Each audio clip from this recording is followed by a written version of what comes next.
Hey guys, Derrick here, and I just closed the craziest deal, one of the craziest deals ever in my career, my 39 years of selling real estate. So check this out. 1348 Palms Boulevard, Venice Beach.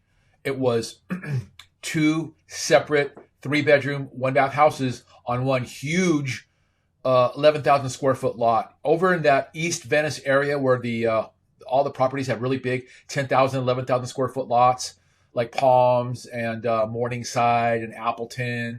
Those streets over there. Most of you might know where that is. Over there, East Lincoln between Walgrove and East Venice between Walgrove and Lincoln. So this one seller got a postcard from me that I often send out to Venice property owners. And he called me. We talked about a situation. Him and his 2 siblings own this property. They inherited it from their uncle years ago.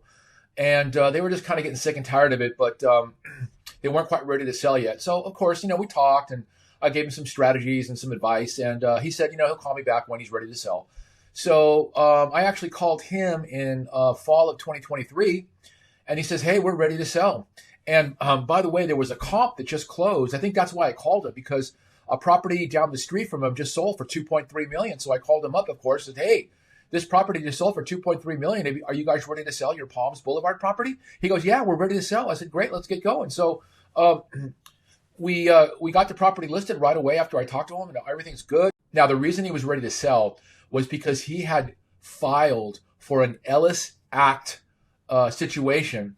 If you don't know what the Ellis Act is, the Ellis Act is I guess it's a law that allows property owners to go out of the rental property business. In other words, if you own units and you don't want to rent them anymore, you could legally go out of the rental business and just leave them vacant.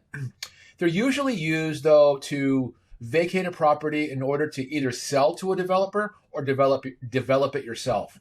So he started the Ellis Act to get both sets of tenants, front and rear, out of the property finally. He was sick of it. They were only generating like net cash flow in their pocket, $1,000 a month per sibling. So, it was nothing. And again, he wanted to sell, so they did the Ellis Act. And I'm like, great, let's get going. Now, a little backstory. One of the reasons they wanted to sell was they had a really, really, really tough tenant in one of the units. This tenant, he was what I call a professional tenant.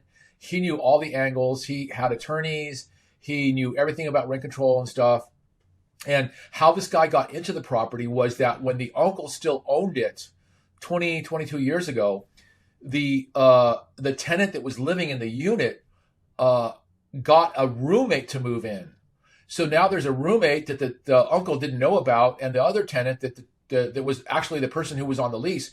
Well, that person moved out, and the person he moved in, the troublesome tenant, stayed there. And when the uncle found out about it, he took that tenant to court to try to move him out because he said, I don't know who you are. You moved into my unit. I don't have a credit report. I don't know where you work. I don't know anything about you. And of course, even 20 years ago, the LA court system was anti-landlord and pro-tenant. So the upshot was when they went to court, the uncle lost, and that tenant that moved in via a back door of another tenant got to stay. So they have no lease agreement, nothing in writing. And that tenant has been writing checks. So I guess the uncle passed and my sellers, the 3 siblings, inherited the property, but they got this problem tenant in there. So anyways, at some point they decided we got to just sell this place. So let's do the Ellis Act and get everybody out, and we're going to sell it to a developer because in that neighborhood, those 10,000, 11,000 square foot lots, East Venice, developers were buying those properties and tearing them down and building the 4,000 square foot plus a pool or ADU on a 10,000, 11,000 square foot lot and selling them for 5, 6, 7 million. I think the high sale was like 7.3 or 7.4 million a couple years ago on one of those lots. So my client's thinking, I'll get these guys out. We'll be able to sell to a developer and I'll be done with this property. So that was our plan. Market it to developers. So I get the property listed. My client's doing the Ellis Act. And what happened was a buyer, an investor showed up. Okay. He saw my sign and he owned the property next door. Actually, he used to own the property next door, but he lost it in a foreclosure. That's a long story. I'm not going to get into it right now. But anyways, he was at the property he was losing to the bank. He saw my sign and he said, hey, I want to buy this property. So he called me up. Derrick, I want to buy this property. How much is it? Blah, blah, blah, blah, blah. We start negotiating with my sellers. Now, unbeknownst to me, this buyer who used to own the property next door that lost it in foreclosure was actually sued by that problem tenant in my listing. Because when he owned it and he used to Airbnb it, they used to have all kinds of parties. And it was like a party house.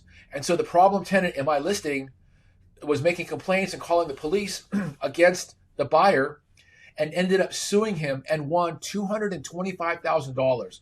Now, I looked at the paperwork. It looked like a scam. It's a long story. But anyways, so what does this buyer say to me? Derrick, I want to buy the property, but I'm not going to buy it with this problem tenant in the property because he sued me and I'm appealing it. And so we're locked in litigation. I'm like, okay, wow, whatever. Okay, well, as long as he can buy it, fine. So I told him the property's going through the Ellis Act. It's got about 3 or 4 more months, and then they're all going to be out, and we can close escrow and wrap it up. Everything's great, right? Well, of course, it didn't work out that way. So the tenant called me and said, look, Derrick, I'll leave early if your seller will pay me additional monies over and above what I'm entitled to from the Ellis Act. I don't know, 30, 40, 50, 60,000, whatever. I don't know. Now, he had an attorney, the tenant, and we negotiated a settlement of $70,000. Going to leave in 60 days, and she was going to get $70,000. Her attorney wrote up like a cash for keys agreement. Well, something happened to the attorney. She was really old, and she got ill. She fell ill. So she wrote us a letter and saying, I'm not representing this tenant. He's going to find a new attorney. And I'm like, oh, great. Now what? So the tenant finds a new attorney, and this attorney is one of the best attorneys I've ever met. And fortunately, because my sellers didn't have an attorney at the time, the attorney was able to speak with me directly about the situation. I'm like, okay, so let's try to figure something out. Well, this attorney was really smart. He reviewed all the Ellis Act information and found out that my seller had improperly done the Ellis Act. This is what he did. When you file an Ellis Act with the city of Los Angeles, you have to open an escrow account naming the tenant as the beneficiary of this Ellis Act money. And you have to put the entire amount of the Ellis Act money into the escrow account so that the city and the tenant knows you are serious, you have the bread, you put the money in there, it's all copacetic. What did my client do? He opened a bank account, not an escrow account, and he put the money into the bank account. So when this new attorney reviewed everything, he said to me, Derrick, did you know that your client messed up and did not open an escrow account? He opened a bank account. That invalidates the Ellis Act. Now, of course, I didn't believe him, but I called the people at the Ellis Act and they confirmed it. Yeah, it's not supposed to be a bank account. It's an escrow account. Now, I didn't help my client with the Ellis Act. He did it on his own before he listed the property with me. So I was not at fault at this. So I told him, let's get an escrow account. We did it, but it was too late. So the attorney started making noises that, we're not going anywhere. We're done. This is an invalid Ellis Act. You guys messed up. So my client had to start the Ellis Act all over again with a proper escrow company. And the 12-month ticker started all over again. So this was like already April 2024, I think, or something. And since he's 62 years or older, he had 12 months to stay in the property before the Ellis Act got him out. So now we're like, oh my God, I got to tell my buyer, it's going to be 12 more months. He really didn't care. And you'll know why when I finish the story. But he's like, whatever, I'll just wait. Okay. So client files a new Ellis Act, opens an escrow account, puts the money in there. And then the attorney calls me and says, you know what, we got a problem. This tenant is considering filing a lawsuit against your sellers. And it's probably going to be about $150,000. And we're going to win this because LA courts hate landlords and they love tenants. And this is perfect. and I'm a good lawyer. I know what to do. I'll get this done. I'm like, God damn it, man. Is this nightmare going to end? So I called my seller and I gave him the bad news. I said, listen, they're going to file a lawsuit. It's going to take 2 years, and you're probably going to lose between $150,000 and $175,000. So the attorney says to me, look, she'll vacate in 60 days for $180,000. My clients were, what? Are you kidding me? And I said, look, we got to try to make a deal with her. So finally, they agreed on $157,500 for this tenant to be out in 60 days. Because, I mean, honestly, the truth is, this tenant would have tied the property up for at least 2 years, couldn't sell it with litigation, and nobody wanted this tenant in the property when they bought it. No way. So my clients bit the bullet, and they ponied up $157,500. I mean, what a nightmare. So they got the paperwork signed, and, they really had my clients over a barrel. And the three siblings wanted to sell in the worst way. Not only did they want to sell, I think they were just sick of each other and wanted to go their separate ways. So we got it signed. It's still dragged on. So finally, in June 2024, I believe, he moved out. So the other tenants, by the way, had already moved out. They were young. They were in their 20s. They were tech bros. And they were paying market rent. So whatever. I don't want to be here. I don't want to wait. I want to go. So they left. They were already gone. That property was already vacant. So that unit was already vacant. So finally, this other tenant, he moved out, this problem guy. Oh, my God. I finally called the buyer who had hung in there and said, guess what? She's gone. Guess what? He's gone. So I'm thinking, okay, put your money in. Now, with the buyer, all the disclosures were done. All the amendments were done. The grant deed was signed. There was nothing left to do other for this buyer to put his money in and close the escrow. And so what happened when I called him? He ghosted us. He disappeared. He texted me, I'm traveling in Europe. I'm in Turkey right now, and I won't be able to close this for a couple weeks. All right, whatever. Of course, never closed, never sent his money, never responded to me again, never responded to escrow's emails, my emails, nothing. So finally, we had to give him a notice to perform. He didn't perform, and then we gave him a notice that we're canceling escrow. So my clients were unilaterally able to cancel the escrow. Now, they ended up keeping his deposit because he had released his deposit non-refundable to my clients. I mean, that's why we trusted him, because he released his deposit non-refundable to my sellers. He walked away from his deposit. Who does that? First time I've ever seen anybody just walk away from a deposit. So we licked our wounds, and, at least my clients got some money out of it, and, whatever. So what do we got to do? We got to go back on market. So, and at this point, both units were vacant. Hallelujah. We could just sell it to a developer. Bim, bam, boom, right? Well, started getting offers from developers.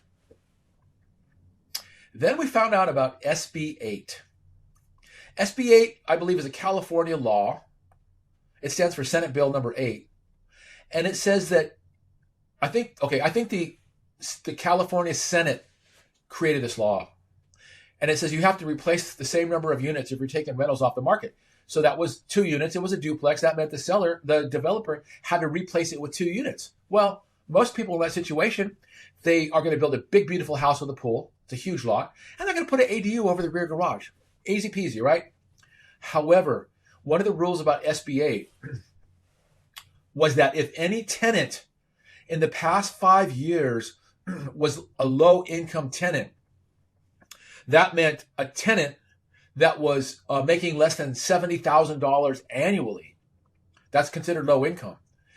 If there was any tenants in there in the last 5 years, low income, then the units had to be low income type units to replace that. So how do they determine that?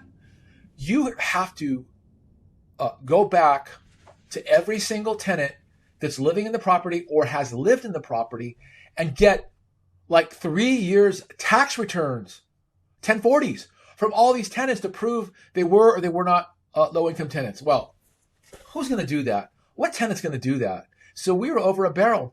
And I had a really strong developer who hired a land use consultant and a land use attorney to dig into this particular property. And they determined this is not going to work for us because we don't have free reign to build what we want to build. We have to take in low income units to replace this. So all of a sudden now we can't even sell to a developer.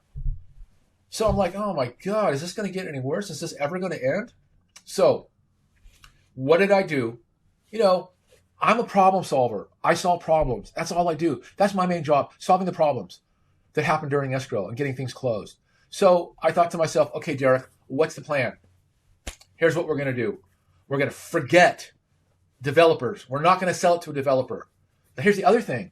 Since we had gone to the Ellis Act to take the property off the rental market, it couldn't be rented for 5 years. So I couldn't sell it to an investor who wanted it as a rental property. And there were people that wanted to buy it as a rental property. And I had to tell them, sorry, guys, it's under the Ellis Act. You can't rent it for 5 years. Now what? So I told my clients, we have to pivot from a development deal to a family compound. So that's what I did. I pivoted all the marketing. I changed everything in the MLS and LoopNet and everything, and no more development. Now this was a family compound. In other words, an owner user who wanted to live in both units and occupy both units and didn't care about renting it out and didn't want to develop it. So I changed all the marketing. I changed all the photos. I got rid of all the nice development type stuff, renderings and stuff, and I put in the actual photos of the property. The property was a wreck. It needed so much work. Typical clients, they never go to the property and they don't do any maintenance. And I think one of the reasons they didn't do any maintenance was because they had that low paying tenant in there who was a problem, and they just wash their hands of it. So there was bamboo growing everywhere. The trees were just out of control. The electrical lines were growing through the trees. It was a safety hazard. It was a wreck. Interior wasn't too bad, but the roof, the fences were falling down. Oh God, it was a wreck. It was a wreck. So I had to sell it to a family compound buyer, owner occupied, who's willing to fix it up and take it with all its flaws. Now we had to reduce the price. We went from 2.3 down to like 2.049 or 2.1. I don't remember. So at least the sellers did reduce the price to where it needed to be. So since we were selling it to an owner user, I started taking a harder look at the property, and I realized this property had a huge tree stump, at least 4 foot across, that had grown, when it was a tree, had grown into the side of the house, and it had crushed some of the stucco, and it was causing foundation problems. Now, I never even looked at it or even cared about it because we were selling to developers. They were going to tear it down, so who cares? But now that it was being sold as an owner-user property, I had to focus more on the actual condition of the property. So I told my seller, look, you got a tree stump that's growing into the side, that was from a tree that grew into the side of your house. We have got to remove that tree stump. So what did I do? I went on Craigslist or somewhere, and I found a tree stump removal company. So I call a tree stump company. They came out in a couple days, like $800, and they did the tree stump removal. So what they actually did was, they had a grinder out there, and you can see this video here of how they did it.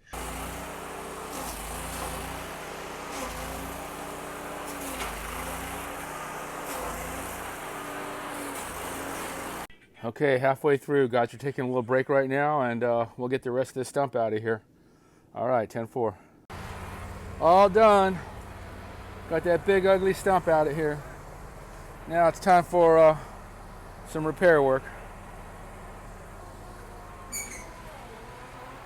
But, that was important, And then, of course, you can see the obvious stucco damage and foundation damage. So next thing I did, I called the foundation company to come out there and give us a bid on what was going on.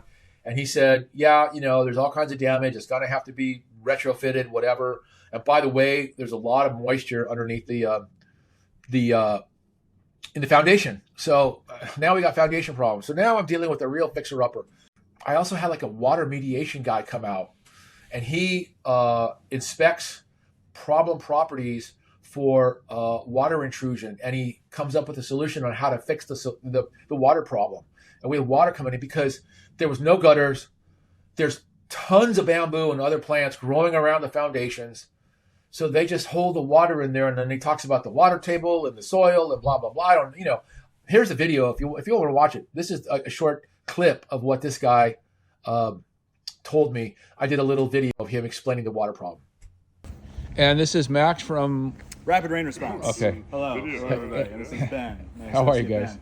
So you crawled under the house. Crawled under the house. We were taking a look around. The exterior foundation damage over here is, of course, a problem. It's gonna give water an access point to flow directly into the crawl space. Fix that. The larger problem, and the reason why there's uniform moisture throughout the crawl space, is the result of what we call a false water table. The largest surface that you have in the area that is contributing directly to this problem is your roof. So if you had to do one thing, Gutters. I would say put gutters, have a downspout that connects to drainage. In your case, it's going to have to go to a sump pit because you don't have the grading to get that water out to the street. So gutters that lead to a downspout that deposits water into a sump pit, and then a pump at the base of that pit that deposits that water out to the street. Okay. That's the minimum solution. That's going to cut the amount of water falling around your house by 70%. So now we have all these problems, but we were still getting interest in the property. I was getting phone calls. I had one agent call me. She had a client that was selling a property and they wanted to buy it. They actually made an offer. We went into escrow.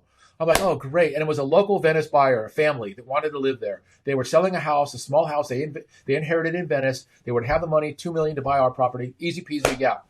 Well, after the first couple of days of escrow, I get a phone call. They're canceling because the rental property they were selling that they had rented, that tenant, their old tenant that had moved, sued them for habitability issues. So now all of a sudden they're getting sued. And the buyer's mom had cancer, came down with cancer. So now this buyer's all freaked out. Her mom's got cancer. So they're getting sued by the tenant. They bailed out of the escrow. They said, Derrick, we just can't handle it. So I'm like, whatever, okay. Get another buyer, a doctor, Indian guy, cool dude.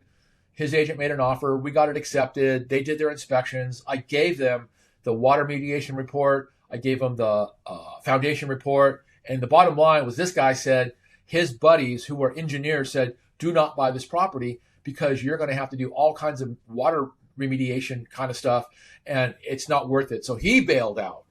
And in the meantime, I also got a company that installed French drains and sump pumps to make sure that, and gutters to make sure that they could mediate that rainwater problem and keep the water out of the foundation. And that was like $70,000. So it's becoming a nightmare. So finally, we get another offer from a Google tech guy and his family. They wanted the whole property.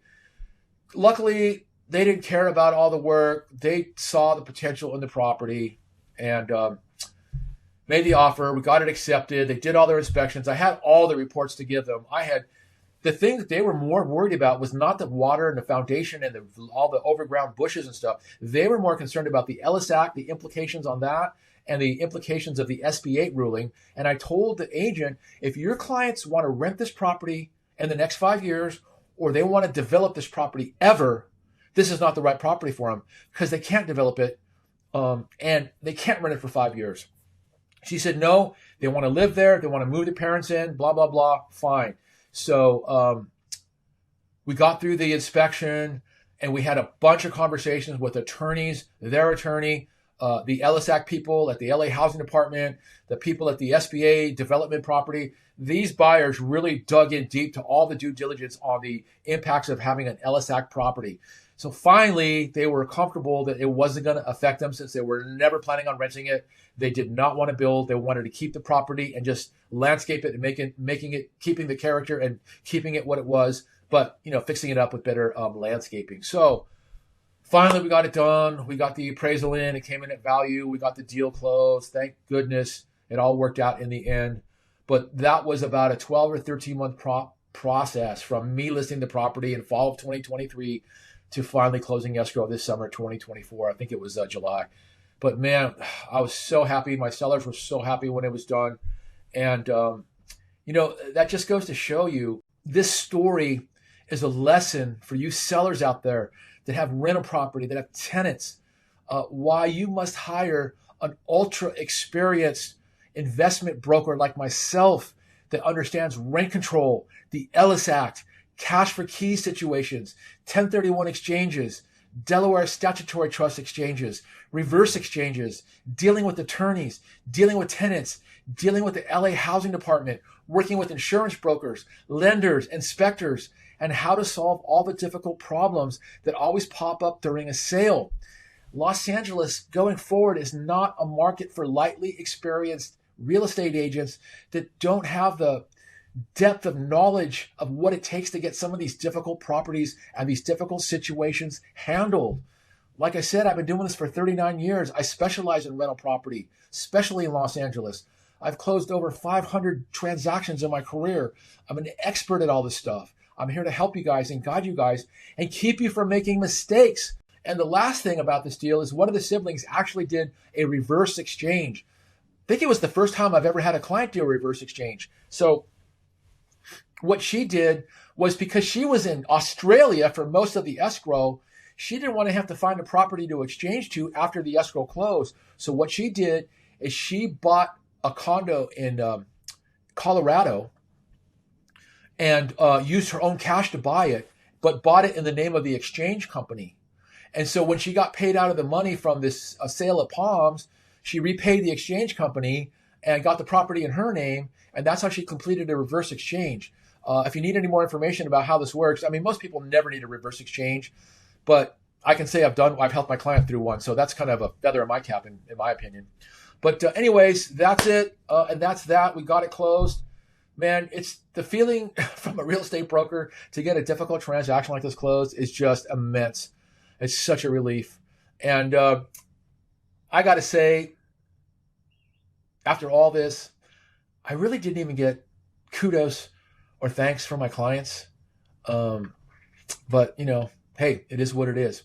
Anyways, guys, if I can help you out in 2025 or beyond, hit me up, Derrick Ruiz, eXp Realty. I'm here to help, and I look forward to helping you in 2025. All right, everybody, take care.